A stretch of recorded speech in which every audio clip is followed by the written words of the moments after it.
To reset Shark Robot Vacuum. Resetting your Shark Robot Vacuum can help fix errors, connectivity issue, or unresponsive performance. Press on the dot you clearly see in the image.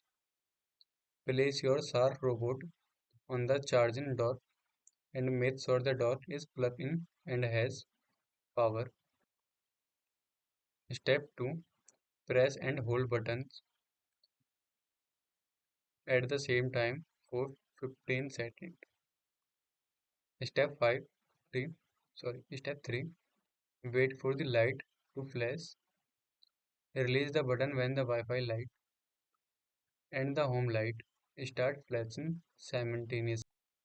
Step 4. Reset in progress.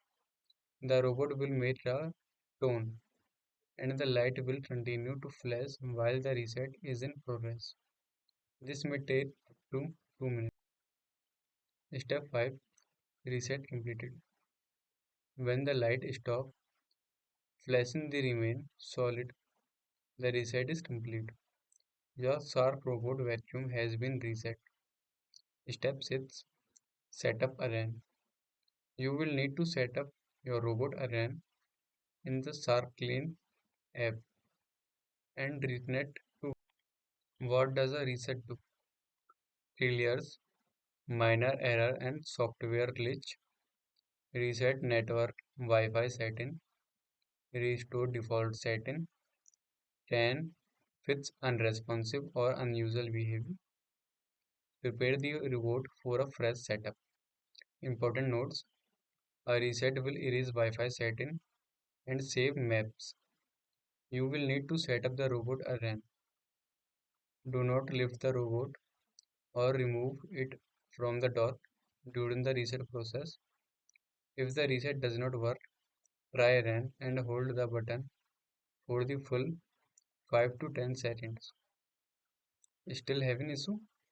Restart your Wi-Fi router, clean the robot contact and the dot.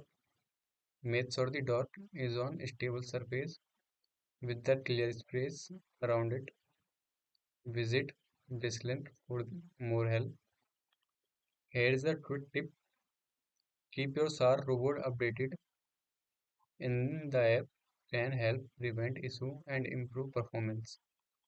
If you do your robot cleaner regular maintenance for the best performance, clean the brushes, filters, and sensor regularly and the empty dustbin after each use.